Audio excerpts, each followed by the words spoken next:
Session seals the 20th Brenninkmeijer-Werhahn Annual Lecture and Conference at the Center for the Study of Christianity in memoriam of Mr. Hubert Brenninkmeijer-Werhahn on the first anniversary of his death. Unfortunately, I only knew Mr. Hubert Brenninkmeijer when he was already sick. But I was lucky to become a friend of his loving and devoted wife, Aldegonde.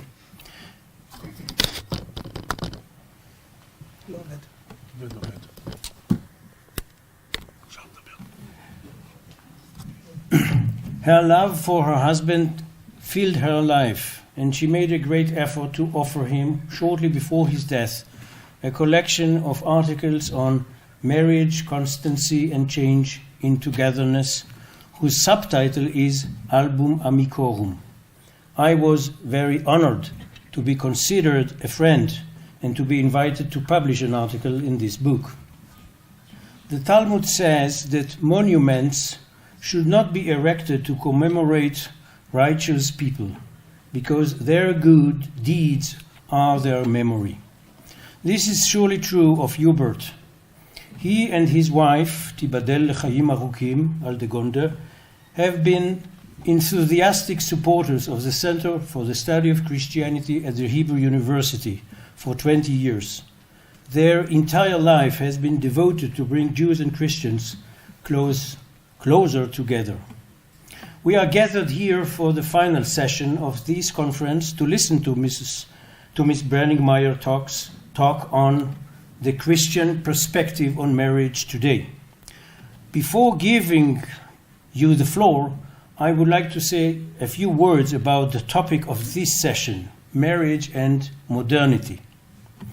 Professor Yaakov Katz, who was a leading historian at the Hebrew University, published in 1945 an article about marriage and sexuality in Jewish society during the transition from the Middle Ages to the modern era. It was a groundbreaking article, ahead of his time. He wrote it while still a high school teacher, before he was accepted to the Hebrew University. It was indeed an innovative article that sought to propose a new and surprising answer to a great historical question. When did modernity begin in the history of the Jews?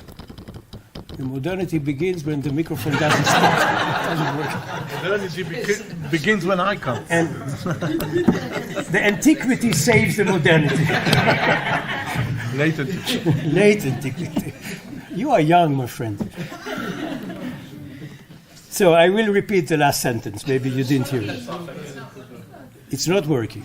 Odette, stand next to me and it will work. Don't go. The magic touch.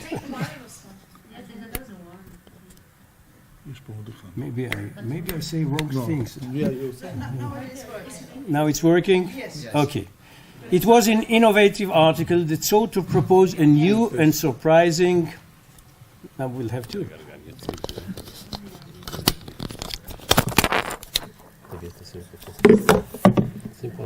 And this one is working? Yes.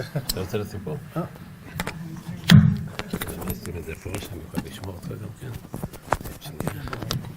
I didn't touch it. Don't blame me.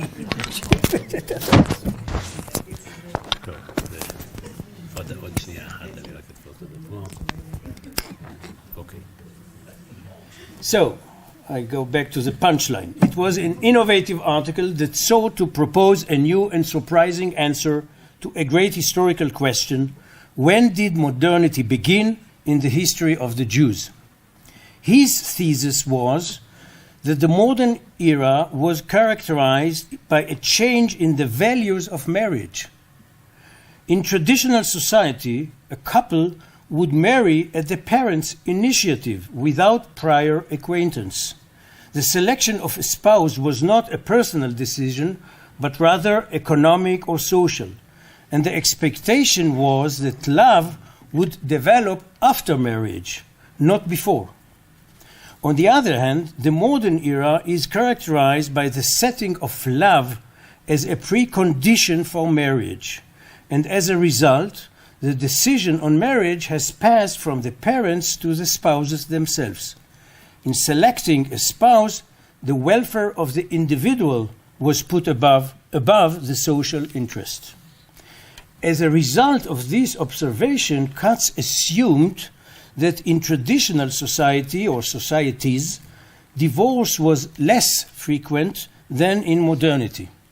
He thought that marriages made out of an economic or social interest tended to be more stable than a marriage that was the result of love, which could wane and evade.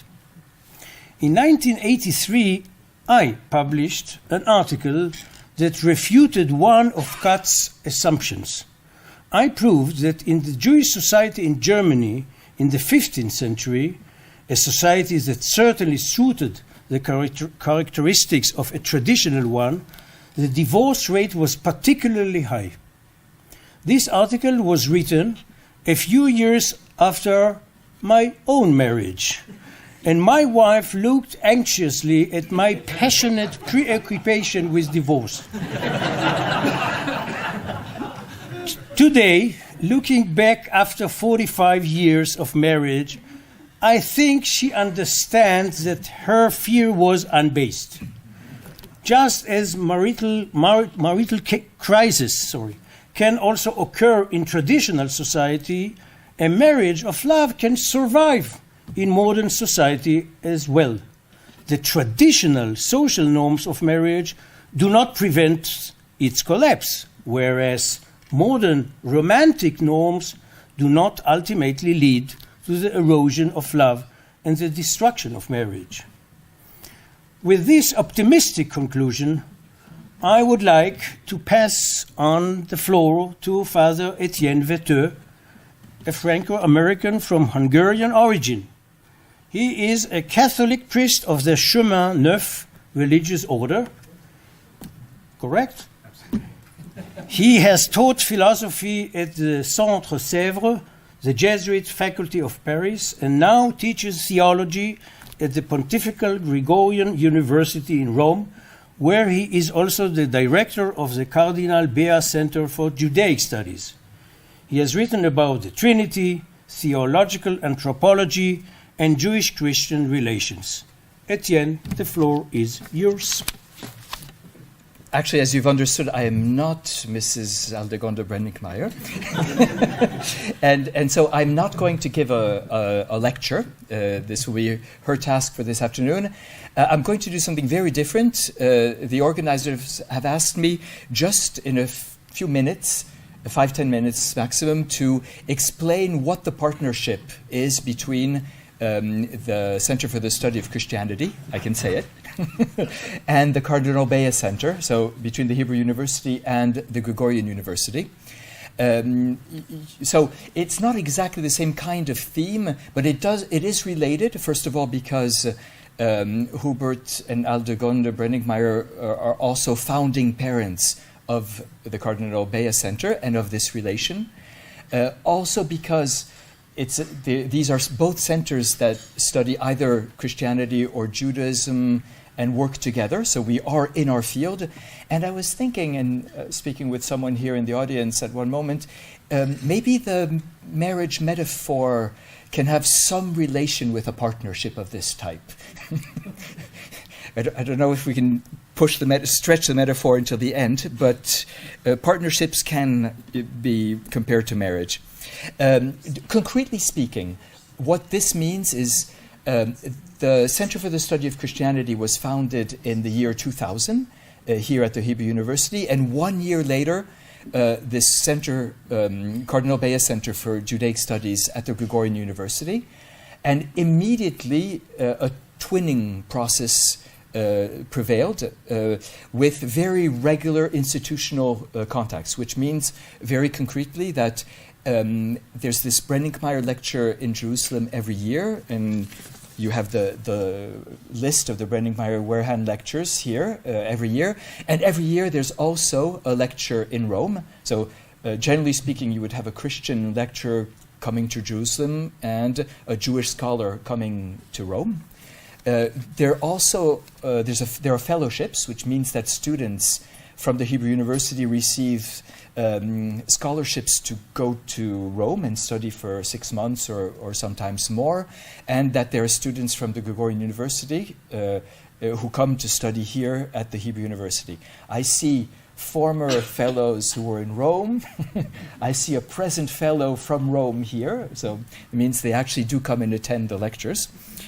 And there's something that is more specifically oriented towards Rome, is that every year we have a visiting professor from the Hebrew University who gives a very intensive 6-week class at the Gregorian University. And I see quite a few former visiting professors who are here. They love it because Rome is a very nice place to be in. But I think there's also something a bit deeper, something that I would call Jewish-Christian studies, not only Jewish-Christian dialogue, but Jewish-Christian studies, which means how fruitful it is for Jewish scholars and Christian scholars to study together. We had an audience, the Bea Center had an audience with the Pope a few weeks ago, and I'm going to quote what the Pope said, speaking about what we do. He says, "Dialogue calls for 2 voices." It's obvious, dialogue calls for 2 voices, and the witness of Jews and Catholics who teach together is more than many words. And the students see Jewish scholars and Catholic scholars presenting things together, arguing together, and the students learning together are also this kind of witness. Of course, in a certain way, we should think we don't need this, because I think we've come to a level of academic proficiency and honesty in which, in a certain way, a Christian scholar should be able to present a Jewish text, let's say a rabbinic text, and be completely accepted by Jewish scholars, and a Jewish scholar could present the New Testament and be completely accepted by Jewish. Normally, we should come to this point, and it should not make a difference. Many of you probably know Adele Reinhardt, who teaches in Toronto, and she was telling me. So she teaches John, the Gospel according to John. She's a Jewish scholar, and she was telling me that she did not tell her students when she started teaching what her religious tradition was. And since she did not tell it, of course, the students tried to find out. And they came to the following conclusion. She does not tell us what tradition she's from. That means that she's a Catholic nun. And so at one point she had to explain that she was not a Catholic nun. But I'm now going to say the opposite of what I've been saying so far. Normally it should not change anything, but it does change something. It does change something to have a Jew presenting a Jewish text or a Jew presenting a Christian text, and having a Christian presenting a Jewish text or a Christian presenting a Jewish text. We see it concretely. We see that the Jewish scholars who come to the Gregorian or the Christian students who come here say, we come, I've heard one of the Jewish scholars say, I came to teach Christians Judaism, and after 6 weeks, I understand myself better. I understand my Jewish faith better, but I also understand Christianity better. And I was thinking, don't crucify me, but in a certain way, academically speaking, yes, a man could present feminist theology. But if we only have men presenting feminist theology, something is lacking. And if we only have women doing it, something is lacking. And I would say the same thing for Jewish and Christian studies.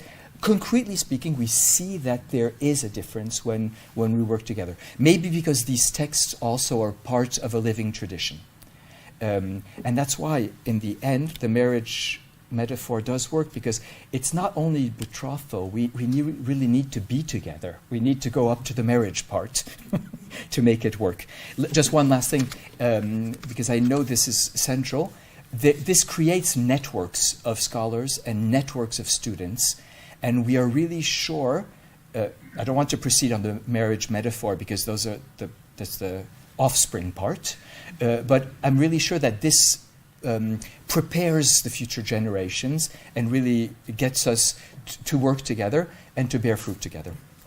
Now my honor and pleasure to invite our speaker, Mrs. Aldegonde Brenninkmeijer. Mrs. Brenninkmeijer studied social sciences in Dortmund, Germany, and theology at the Catholic University of Louvain.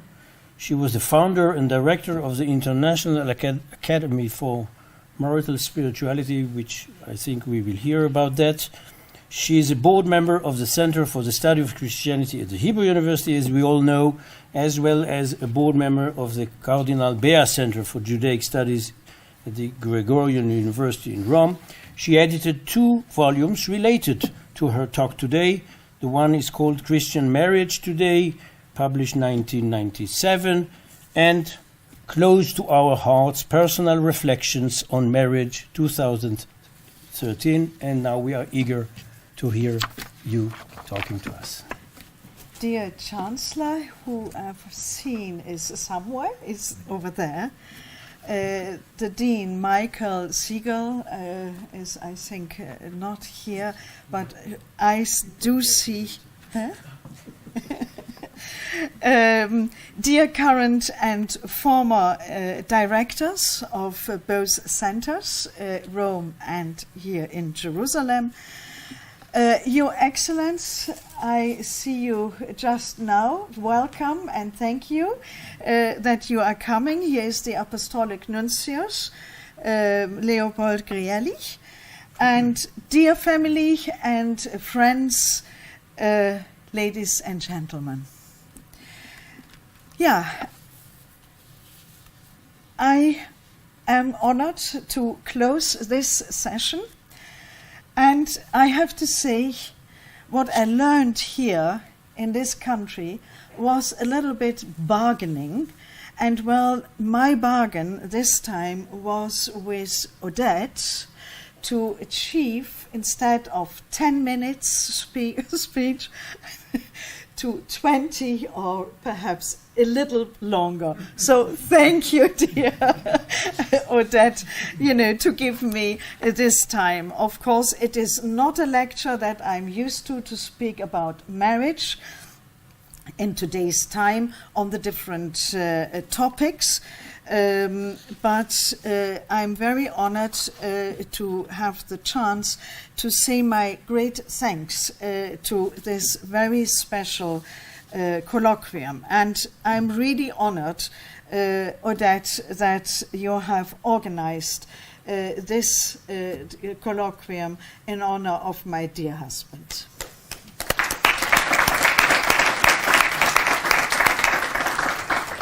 And I'm also humbled of the presence of so many friends here whom I know for, more than 20 years. So thank you for your coming.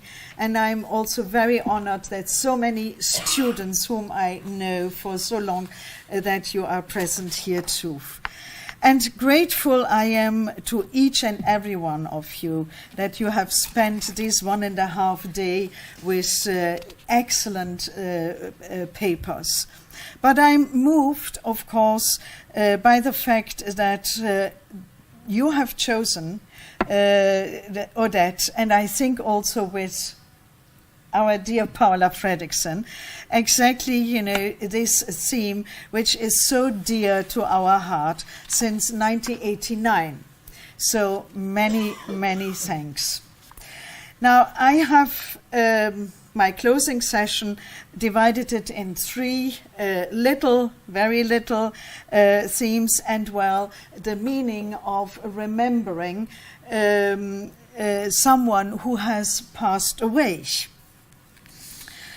On the 2nd of February, my husband died in 2018, so it is just a year. And in the Catholic tradition, we celebrate the 2nd of February as a feast of the presentation of the Lord in the temple. And we are praying very intensively the canticle of Simeon, Nunc Dimittis. And it sounds like that. Master, now you are dismissing your servant in peace according to your word, for my eyes have seen your salvation, which you have prepared in the presence of all people, a light for revelation to the Gentiles and for glory to your people Israel. Why I am saying these beautiful words? Because the 2nd of February was always somehow in our life, in our 50 years of married life, always a very specific date. And so I took then also this on the letter of Thanksgiving, this Nunc Dimittis phrase. Now, from this place, I would also like to express my gratitude again. I always will remember your tremendous companionship in this past year, from last year to today, in this beautiful country. You always have been a very careful, you showed a very careful friendship. And especially also in Brussels, when the funeral of Hubert was, there was Chai Heller, the youngest son of the oldest friend of Hubert here in this country, who represented the Heller family, and Bruja, who represented the university and here the chair. Many thanks that you came. As you know, both Judaism and Christianity, the period of mourning comes to an end after a year. During that year, we have several liturgical memorials. These are important points in time that accompany the soul in its new path. It is a matter of eternity of each of us, of each of us.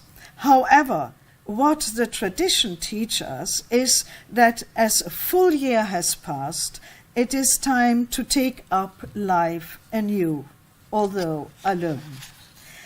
A life enhanced by memories of those who have lived, no longer with us.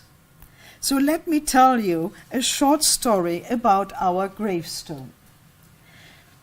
2nd February was, of course, a winter time. This gravestone is one of 2 twin stones. Each, the other stone, you will find at the graveyard of Hubert's oldest friend in Tel Aviv, of Gabriel Heller. Both stones intended to symbolize its arch, which means the covenant, the First Testament, and the renewed covenant of the New Testament, as an inseparable unity that fills all things, like 2 halves of the heart, which means and which builds one heart. Another symbol of the wide curve of the gravestone is that it follows the course of life, the beginning and the end, when one has to depart in peace, as also the arrow who has put down the arms that have been silenced and to bring peace. The foot of the arch is anchored in the ground, but its highest point is extended to heaven. As we read in Psalm 36, "You faithful, O Lord, extend to the clouds." The arch offers also a perspective space between the Orient and the Occident that can peacefully meet with each other. The arch reminds us also of the rainbow, the rainbow which the Lord has established as a sign of the covenant between himself and the life on the earth, as it is written in Genesis 9. Last but not least, the unending circle of the stone represents the marriage covenant through which husband and wife let new light and life shine in the image of God and his church. And this is what I wanted to share with you. Thank you. So I come now to my second. What has motivated us? And Etienne already has explained to you. And if you think that Hubert and I are the parents, then you are the adopted child for this center in Rome and in Israel. So through our Christian faith and through our daily reading in the First and in the New Testament, we noticed ever more strongly, Hubert and I, how these two worlds are inseparably bound to each other. All of the first Christians were Jews. Peter, for example, Paul, and all the others were Jews. But already, unfortunately, after the destruction of the Second Temple in 70, the common area of Jews and Christian departed, unfortunately. But Jews and Christian became more and more strangers who no longer knew each other. Against that background, Hubert and I felt called in 1989 to come more often to this country, to learn and to know our elder brother, to study as much as we could, and it was possible during our holidays, because we were still then working.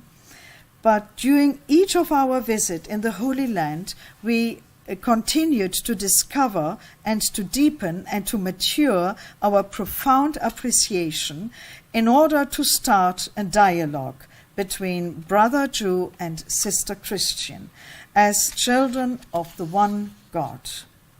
Because Jesus was a genuine son of Israel, it can bring honor to both traditions when a daughter and a brother feels that he or she belongs spiritually to the one or the other tradition. And 10 years later, we founded the center, thanks to many friends here in this country. And so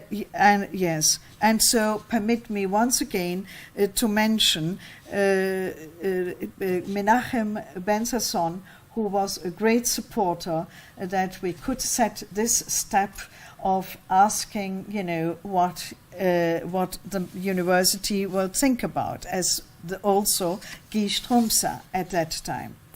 The Faculty of Humanities played a key role in this process of maturing. To continue along the same lines of the image of being one family without the department of the comparative religion, the CSC would be an orphan. The interdisciplinary approach in the Department of Contemporary Religion is of the utmost importance. The key word in all this is a deep and an honest exchange and a study. Hence, after we created the CSC here at the university in 2000, we went then to Rome to bring alive the Cardinal Bea Center for the Judaic Studies at the Gregorian University.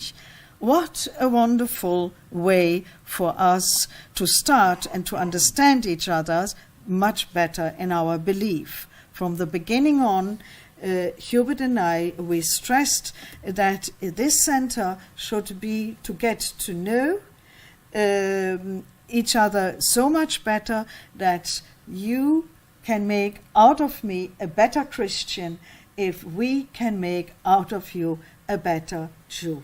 And this is what dialogue is all about. to inspire us deeply and spiritually. Why I'm telling you this? Because I'm a person of hope.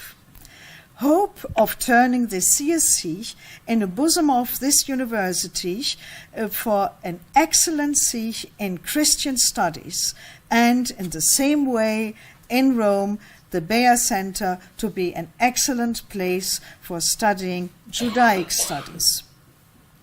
Thanks to both directors, dear Odette and also dear Etienne. But hope also for the future generation, and therefore I was very touched to see so many young students here in these 2 days of studies. Hope that all Christian students here feel as much as our Jewish students in Rome. And I know that this is sometimes a great challenge. Now I would like to go to the third and the last one, which is of course also quite dear to me. And as I said, thanks to Odette, that he made that together with Paula possible to have this fantastic symposium.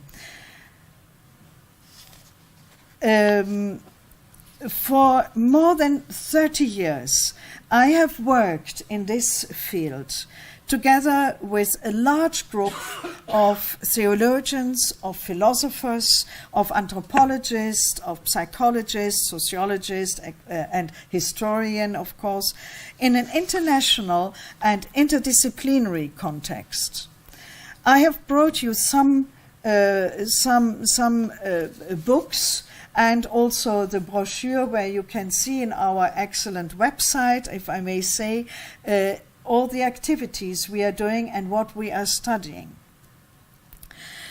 Your choice of contributors, dear Odette, shows a wonderful selection on topics especially to reflect academically on and practically on these issues of marriage in an historical context. And perhaps this, I may say that this is a little bit perhaps also a lack of our institute, the historical approach. But now that I have digged in all these centuries from the second and the third centuries, etc., and then we moved on to the Renaissance, which is then of the 15th century. I now want to give you only a little idea what the present time in marriage and where we are working very strongly in it, because the present time is for the future a very important issue. In our Catholic Church, I have to say, more than ever, marriage and family are topics that deserves attention. They from the smallest nucleus in our society, but they have the greatest impact on our civilization and on our culture. But how exactly should we, as a postmodern citizen, think about marriage? How is it to understand it? And how can we strengthen marriage and family life in a contemporary society? What can and has religion to say to marriages? And how can it be brought into harmony with theological and pastoral and spiritual thinking? And so 30 years ago, we began to toy with the idea of establishing an academic research center in the field of marriage and the family, and of course the marital spirituality. From our numerous and intense brainstormings, the International Academy for Marital Spirituality, INTAMS, was born and officially launched in 1989. INTAMS was the very first center on marriage and family to be established, I have to say, outside the corner of Rome. That is that married people helped marriages. For the last 30 years, INTAMS has brought together scholars and researchers from different countries and cultural backgrounds and all Christian traditions, while at the same time promoting dialogue between these researchers on the one hand and practitioners on the other hand, to foster the integration of theory and practice in order to help, and this is how we see each other, marriages in the end, yes, but to teach the teachers. Since 1995, we have been published an international and peer-reviewed review which calls Marriage, Family and Spirituality, and we brought you one issue with us, and which you find in the Western world in all university libraries. Which, by the way, I would like to give you perhaps as a starting point in the library, in the university library. Okay. Yes, and in Leuven, in the Catholic University, we have then also installed a chair for marriage and family. Every year we do organize events, huge colloquias, international colloquia, symposia, to promoting the dialogue and the networking of marriage. But we should not forget that the Catholic Church hierarchy has, long before the Reformation, a long-lasting tradition on marriage and family issues. And so it happened that the Catholic Church became for centuries not only protectors of marriage, but just as much an authority in marriage and family topics.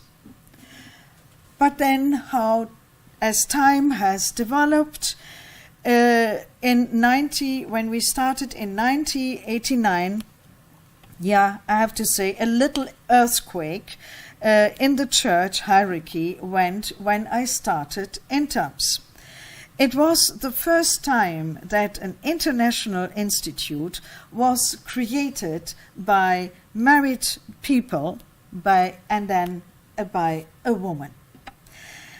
Thanks to Pope Benedict and Pope Francis, this earthquake was accepted for its fruitfulness, and we still act as an independent organization.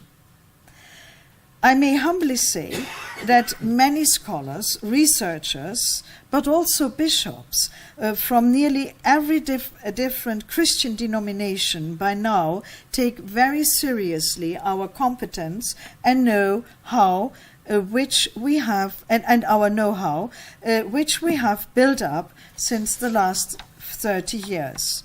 Today, along with traditional marriages, there are many different family constellations, as we all know. And this is our present theme where we have to research on. Yet, they all have in common a common denominator, and mutual support to help each other in personal development, sharing of each other's joy and problems and sorrows. If we are thinking of, as we have tackled it also today, about divorce, but also same-sex marriages, for example. What are the tools to help marriage and family developments with these expectations in society and politics? Are not the leaders of the society who make their laws themselves married people? What are the instruments available to the Church today and to prepare marriages in changing the world? So we have a constant dialogue also with who makes laws in the different countries. And above all, how can a community of married people help the couple and their family to find fulfillment of at least their basic dreams. We married mothers and fathers are citizens in a modern secular world. More than ever are we the custodians of our religious values and of the family culture in which the art of living is taught, practiced, and passed on to the next generation. And this is what makes our institute so exciting. To try to find, to look, and to search for ways to translate the human values in today's time without being a fundamentalist.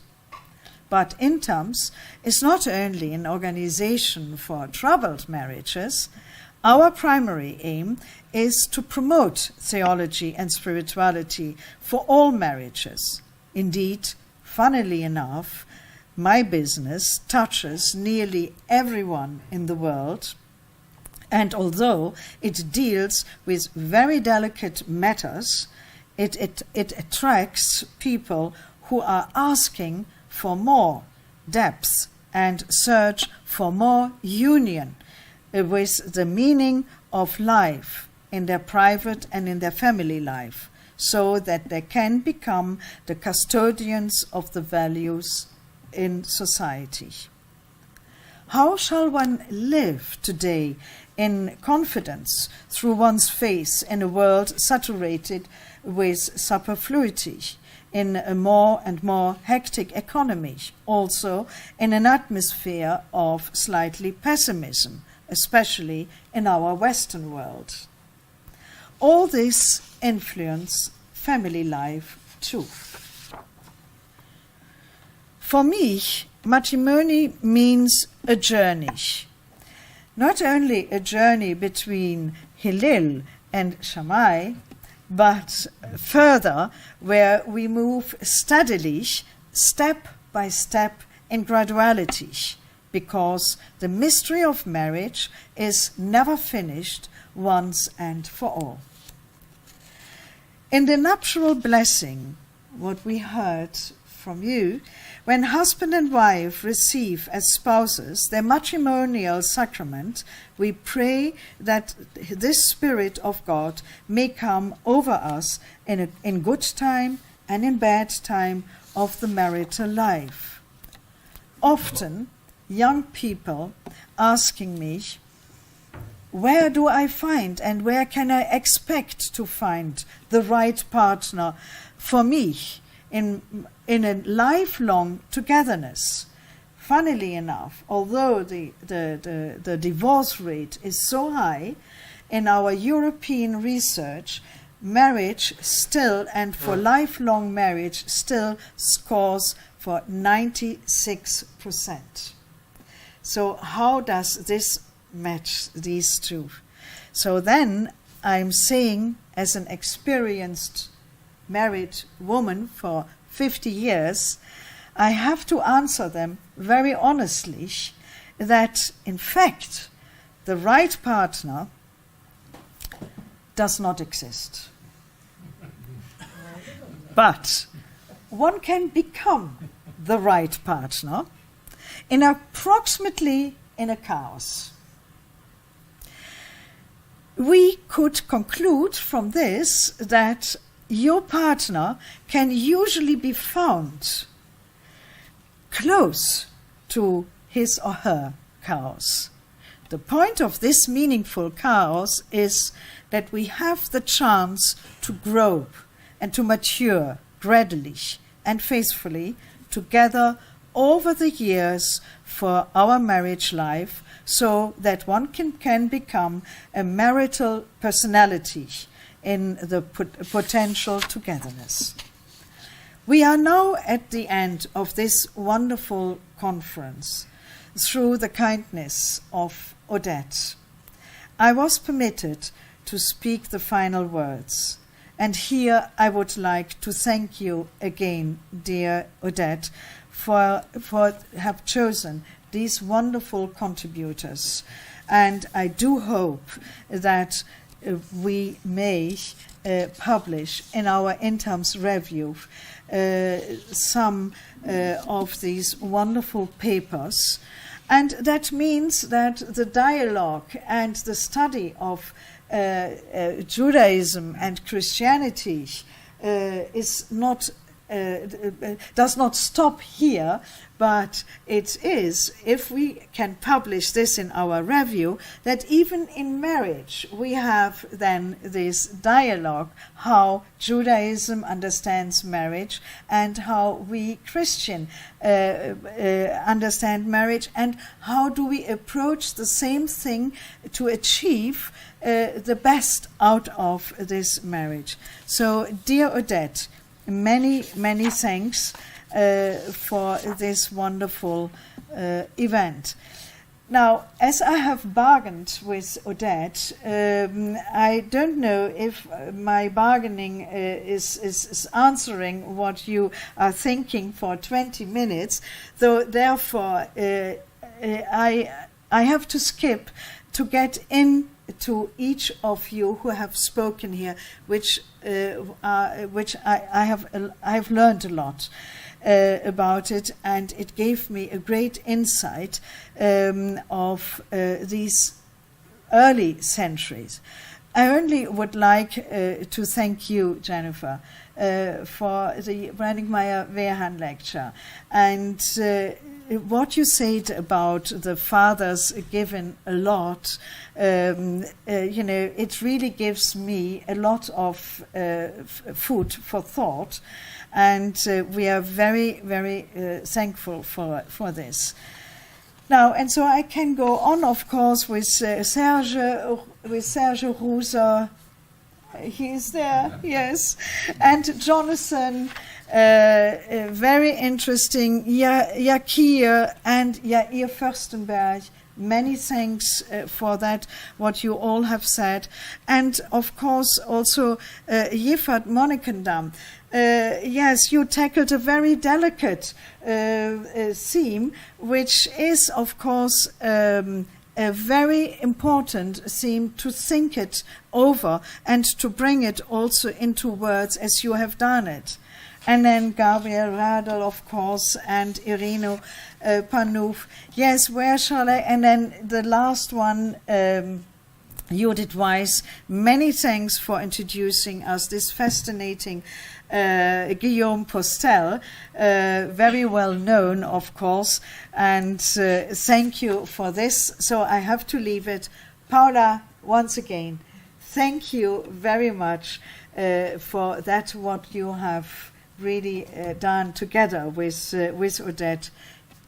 Israel, so many times we had the chance to talk and to exchange in your office in Rome and in beautiful places. Thank you.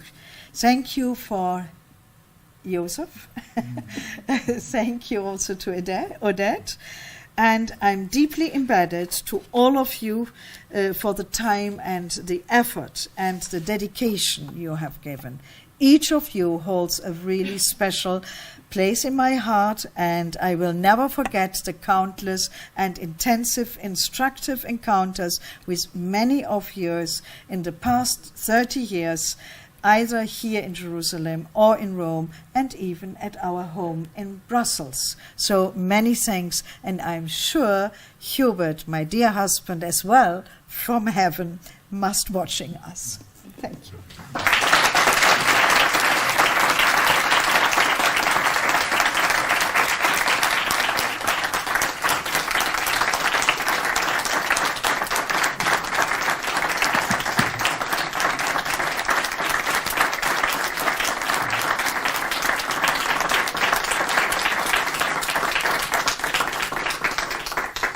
I had no chance to come with a flower, but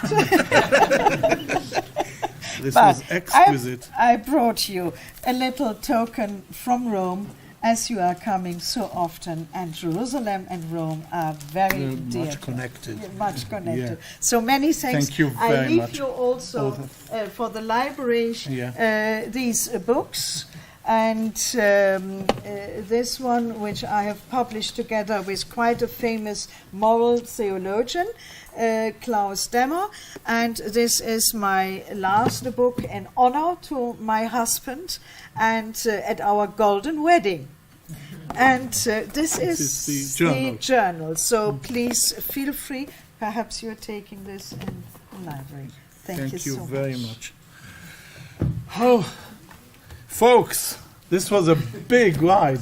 It was an excellent, exquisite ride. I hope you join me in that with the same feeling, elated feeling about this 1.5 days of our journey through marriage, not divorce, only marriage, and which whatever you see as your spouse, God, other persons, and women. Thank you very much. Again, Paula, my partner, and Boya, my other very non-secret, but sometimes secret partner and advisor. I really thank you deeply for your help. And finally, Osnat and Mo, who have been our chaperones here, are really great thanks. Thank you very much. Thus endeth the journey. Thank you.